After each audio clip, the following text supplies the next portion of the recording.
This week on SV Lynx.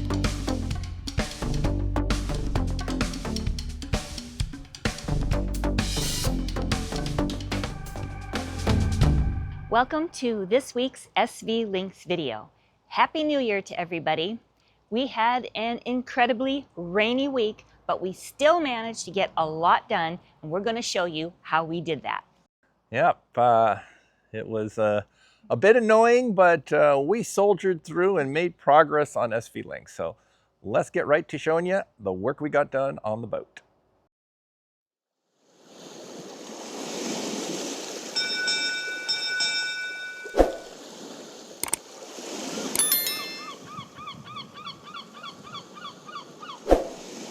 It's Monday, and it's actually late in the day. You can probably tell by the shadows and light. But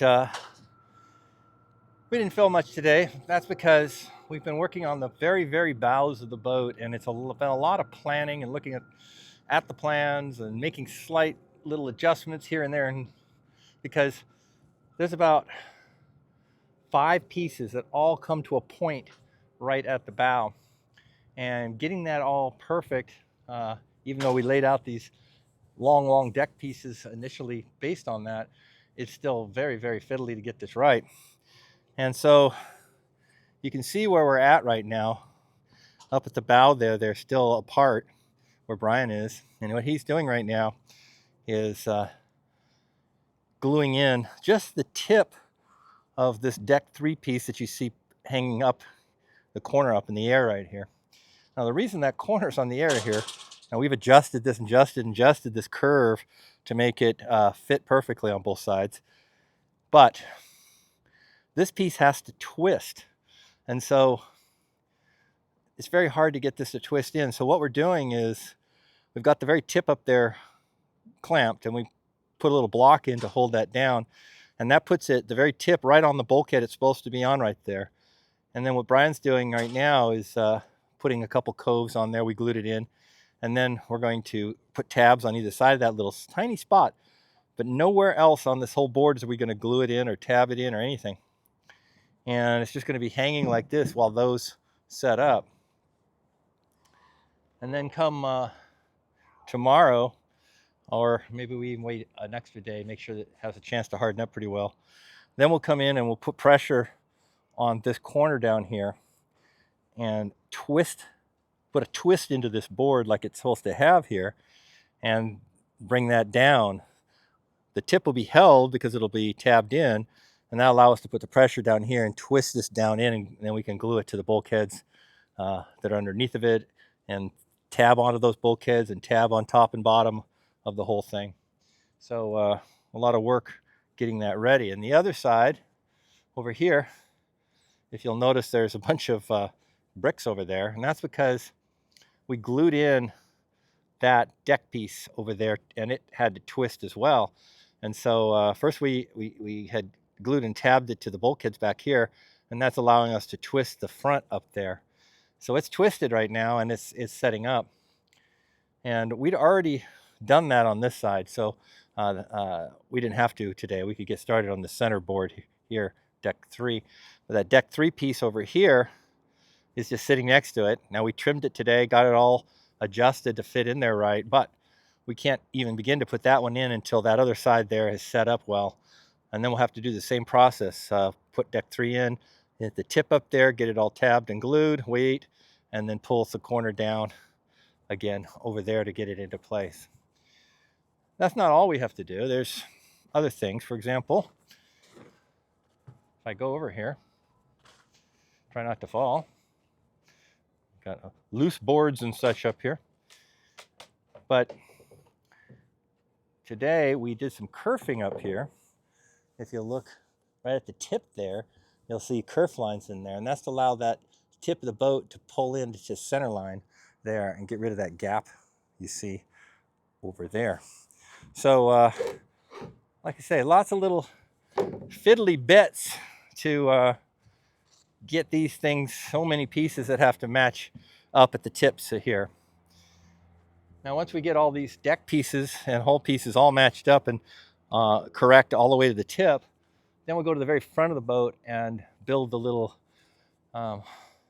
triangle, which is the upper portion of the front of the hull. So we've got the lower portion done in the canoe section, but now we got to do the same, continue that same piece up to meet up with these little deck pieces that come to the front up there. So it's time to get this done because the interior of the boat is coming along swiftly, and this is the last big construction job besides doing the heads.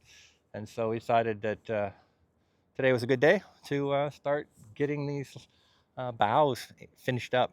It's been a long time coming. I just knew it was very fiddly, so I didn't want to do it, and I wanted to do other things that were easier, but got to do the hard stuff once in a while. So today we started it. Yesterday we glued down that tip, and it's holding well enough now that we were able to twist this deck 3-piece into place. It just took a lot of weight to hold it there. In fact, we're also going to put a block across that particular corner. But we've got it all held right now. Now what we want to do right now is just put a bead of epoxy in the crack to seal this up for all the rain that's coming. And if you wonder, it's coming earlier than anticipated. So it is actually sprinkled on us earlier a little bit today, and this is Tuesday. It's going to rain all day Wednesday and all day Thursday and some on Friday. So we won't be back here till Saturday after we leave today. But we're going to work in my garage again. We've got a project that we're going to do for the boat in there, which we'll show you. I'm in the Starboard Sugar Scoop. We haven't been in here in many months because this has been our stairway up to the boat. But we built the other kick-up rudder box for the port side, but we never built this one because, again, this is where our walkway up into the boat was. However, building this kick-up rudder box is a perfect thing for us to do over the rainy days that are coming up in my garage. So we're going to, right now, cutting out the bottom of the hull here because that becomes the bottom of the kick-up rudder box.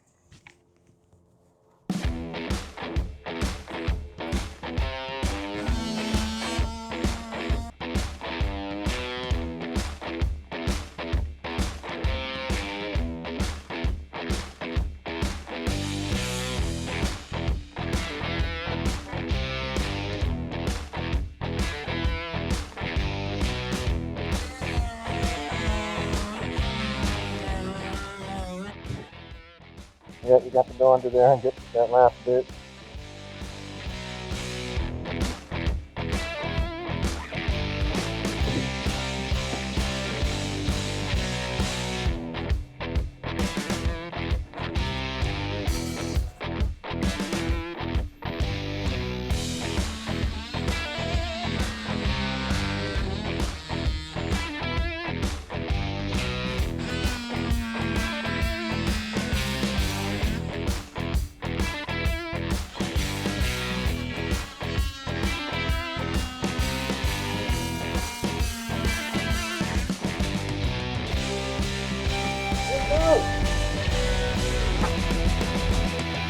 Okay, so the bottom of the kick-up rudder is ready to build that box now. We're back in the garage because, although it doesn't look like it yet because it's not wet out there, it's going to be raining most of all today and tomorrow.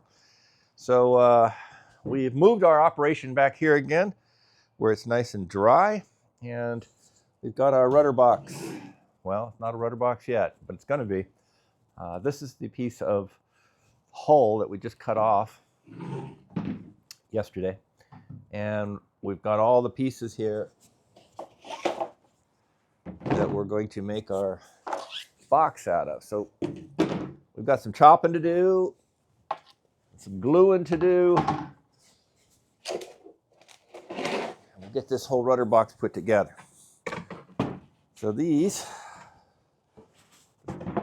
go here, and that begins the box. And now what we have to do is create this end piece. We have to widen this middle piece out because we went with a little slightly wider rudder box than was in the plan. And because of that, we have to widen this top piece. We create the end pieces anyway, so that's no big deal. So the only one we have to modify is this one. Now, you may ask, why did we widen the rudder box. Well, it wasn't by choice.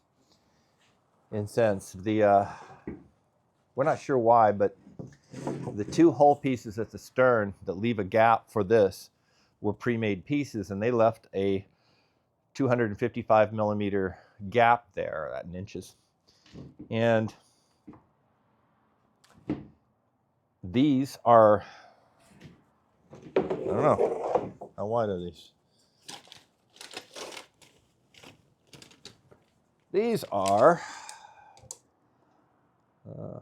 200 millimeters. So there's 55 millimeters of extra width in the gap where this goes into by the way the stern of the boat was made. And we used the pieces that came with the kit. So I don't know why these don't match up with that width, but it doesn't matter because we'll just add that extra 55 millimeters in and then they fit perfectly. So that means we've got to modify this panel right here and make it 55 millimeters wider. So that's what we're going to start with.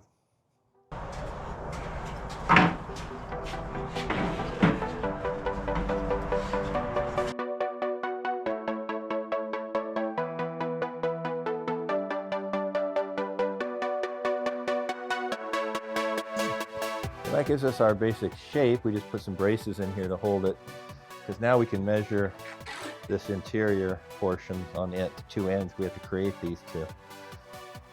So that's our next extravaganza.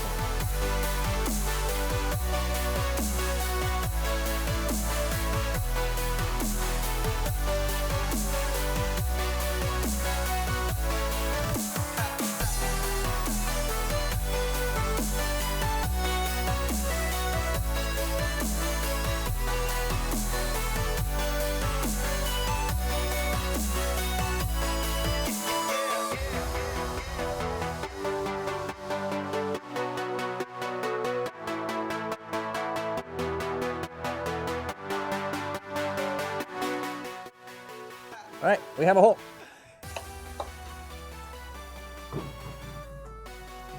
Okay, that's our rudder pole that goes through there. We're mounting that in there.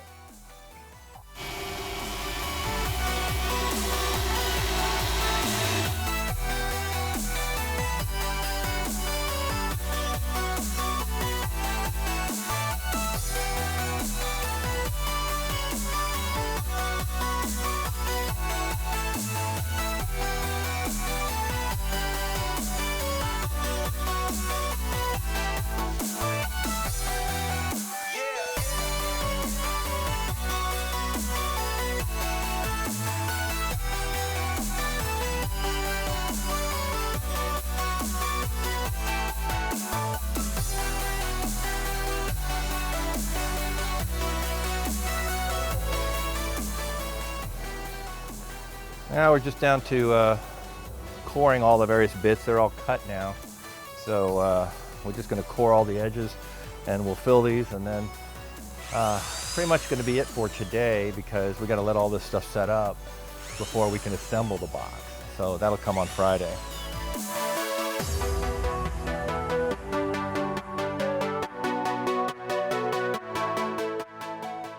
We had to move our mixing machine into the garage, that being Brian. So we've set up a table here with some plastic on it, and he's going to mix on there, and we're also going to fill these edges on this table where it can sit here, and I can still put my car back in the garage. And then over here we have another one ready to go, and I have to, this one, because we're seaming it together here, I have to have a bunch of weights and stuff to get it nice and flat. So this is a very good flat surface to do that on right here.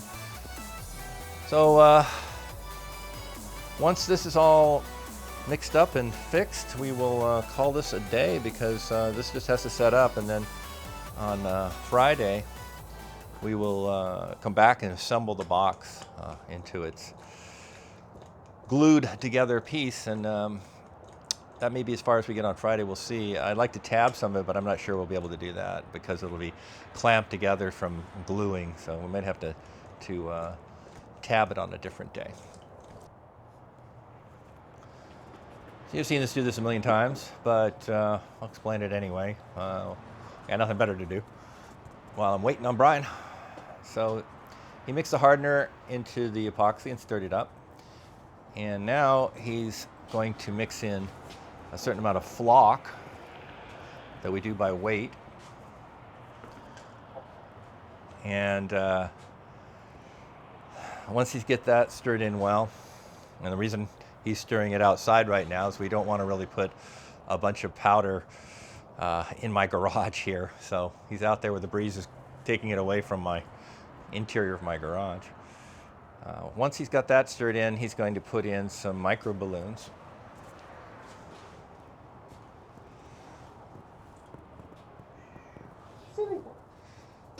And that's again by weight. And eventually, once he's got the micro balloons in, and then he's going to put in some silica. And the silica is not by weight. We just put silica in to get the exact consistency that we're looking for.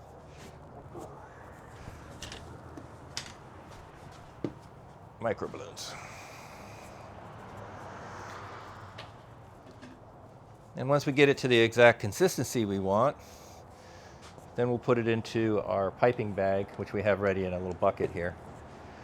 And that'll be ready to squirt on. We've only done this 1,000 times at least. But why do we mix our own various things like thickened epoxy? And there's two different types for that.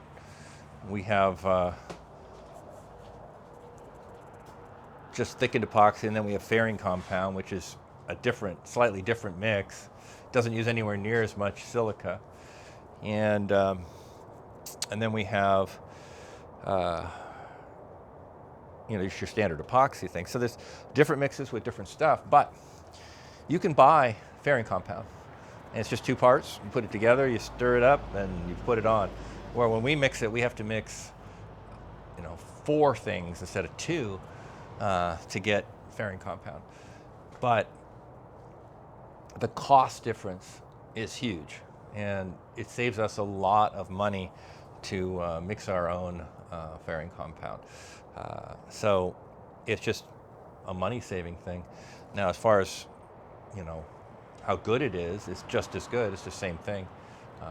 Basically, that's the reason you're mixing 2 parts when you buy a fairing compound is because it's epoxy, and you're mixing 2 parts together to kick it off. And so it's all epoxy based anyway. It's just has different additives put into it, and we put the additives in ourselves and save a lot of money.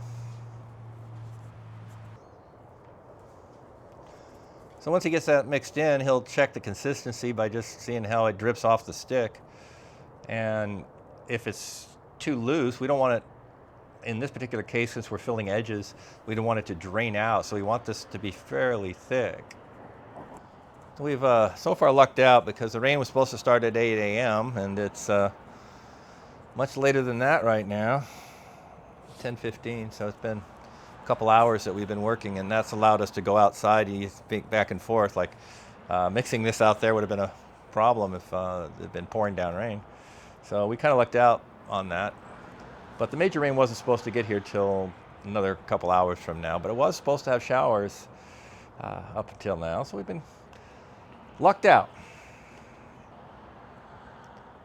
Which means, of course, we probably could have gone to the lot and done all this, but we have to go by the weather report, and they do the best they can in guesstimating when the rain's going to be, but they can't be accurate 100%, so that's the way it is.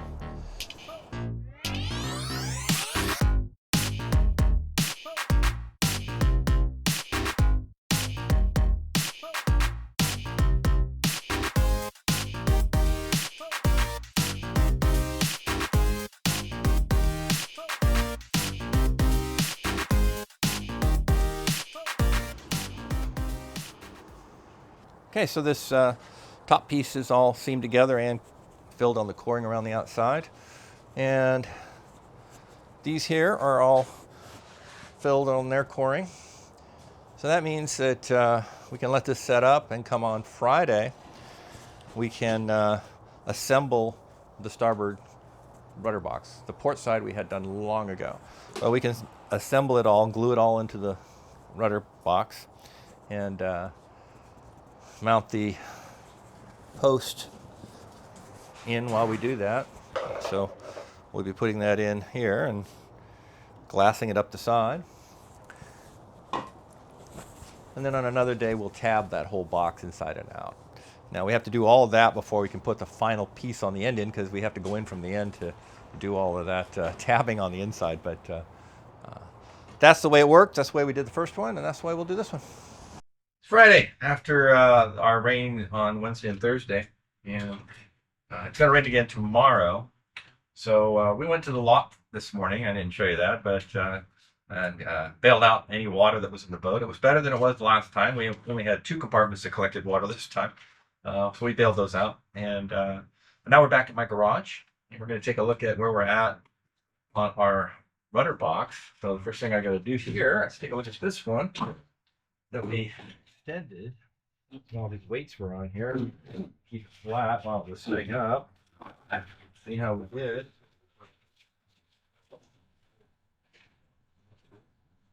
And it looks really good. All right, so that'll be the lid on top of the rudder box. Now we just have to clean it up, and all the other edges as well, which is why Brian's out here getting ready to start cleaning up edges.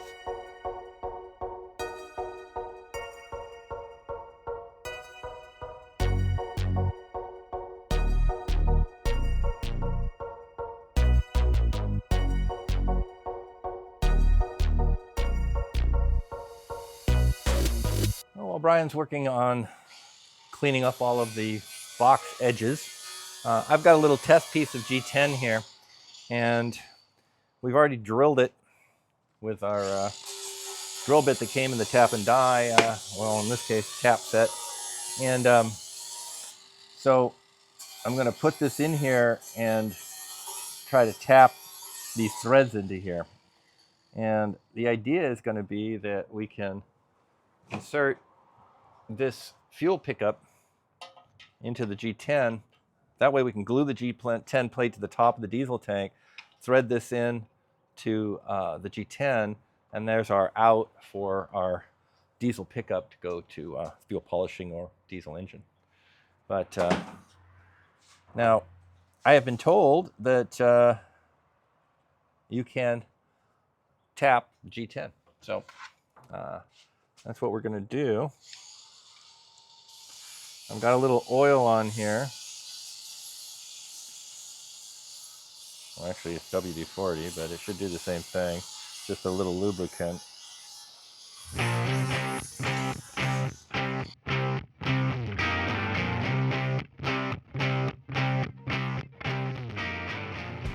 we'll find out if it works.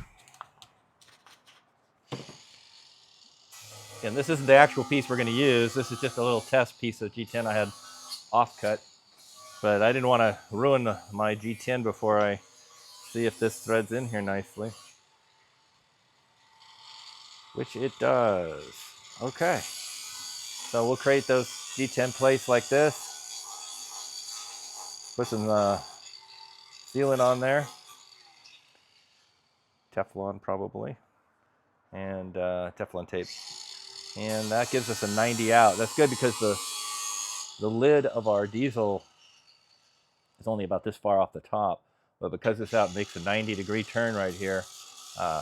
We won't have to worry about how high that goes. And that can go right over to the fuel, and off it goes. So we'll be doing that on 4 different diesel tanks. So I make 4 of these. Now we're trying to cut the hole in the top piece here. We've got to get this thing centered properly. It's got to get up against the back here. So we've got this whole clamp together, and we did it first by measurement. Got that right. And we made sure this was level, and checked the level on this, check the distance out. So I believe we've got it at this point ready to cut.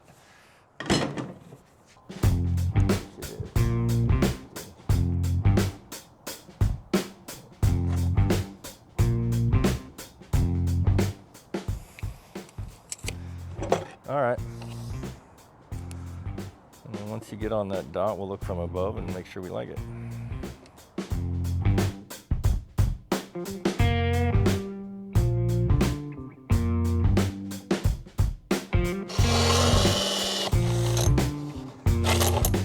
Excellent. See how we did.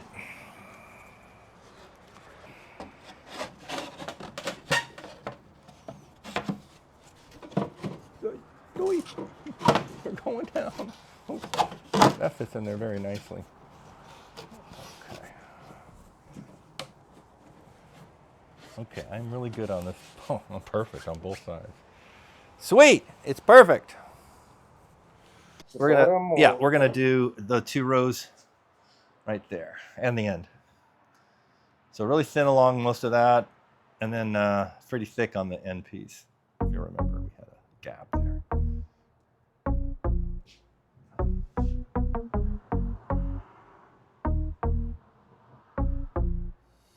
Perfect.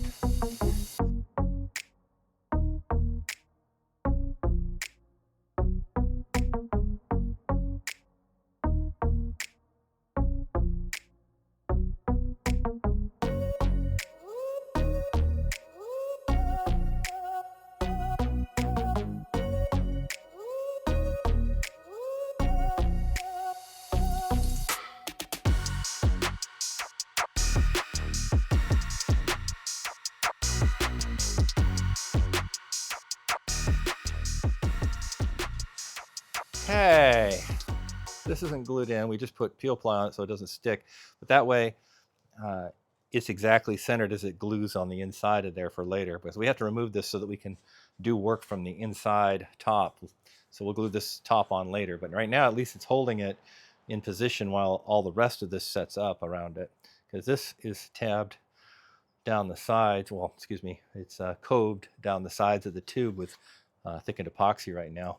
Now, once this is all set up and we take this top off, we're going to go inside and glass that tube to the box itself, because that has to have a lot of strength. But the other thing we're not putting on right now is this end, because we're going to have to do all the tabbing on the inside coming in from the end right here as we go in there. So we have the end ready. It's right here, but we'll put it in later. The only thing I want to check right now is make sure it still fits. That's the top, and that's the bottom. So we are good. So that's as far as we can take it today. So this will set up, and then it's going to rain all day tomorrow again. So we'll be back in the garage tomorrow to start working on tabbing the rest of this together. So all had to be done, so we're not wasting any time waiting for, losing work when it's raining. We'll get these done. If we have another rainy day soon, we'll bring the rudders in and we'll basalt the outsides of the 2 rudders. So we'll do that here if we have another rainy day, because again, we're in January, February, which is 2 rainiest months in Southern California. Well, the rainy days continue. It's not raining right now, but it's going to be raining later today. It's going to drop about another inch of rain on us today, but we've got a few hours here before that kicks off. So Brian and I are here back at my house again working on our rudder boxes, and so they're starting to take some good shape here. So today what we're doing, they're all glued together, at least these sections, and the tube's glued in, but today we're going to start tabbing a lot of it up. That's why we left the top off, so that we can get inside to do some of this work. And right now we're just trying to sand a few sharp edges off that got left from epoxy. So then we'll get to tabbing. Oh, Brian's setting up a little epoxy area out here out of the garage, and meanwhile I've got the rudder in there, which I'm getting all cleaned up and ready to go. And so we've got this in here, and we've already put a cove back here and glued this on. So this is very well on here, but that doesn't mean it doesn't need to get tabbed. So we're going to wrap glass around here on both sides. And we're also going to tab this bottom corner right now. So basically all these corners that you can see here and the tube glassed on. Then once that interior portion is done, we can glue this lid on, and then we'll come in from the end and tab these top ones here. Now we're going to glass this.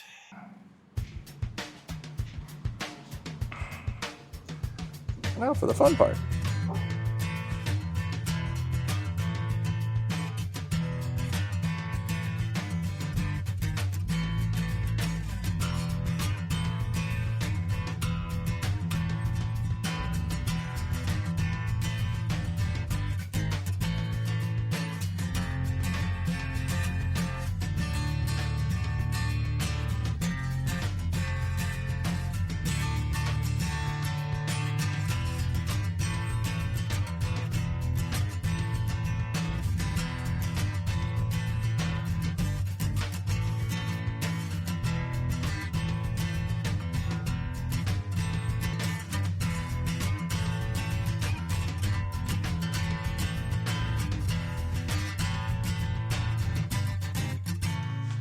Okay, so of course people play on these because it's outside and we want that nice and smooth.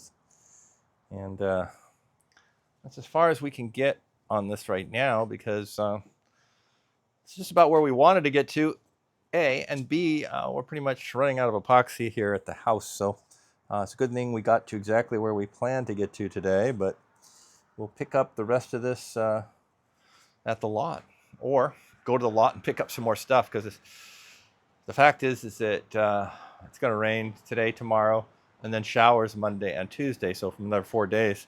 So we'll probably go to the lot and pick up some stuff and come back here again. So we got a little more work to do on this. Got to glue the top down, the end on, such. But we also have to glass with actually basalt the outsides of the rudders. So we'll bring the rudders home and work on those over the next few days.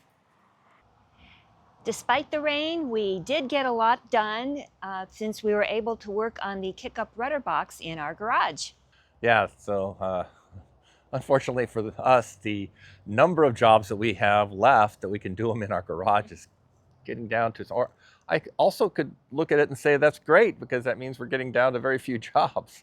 But we do have the rudders to coat still, so if it rains again, that's what we'll do.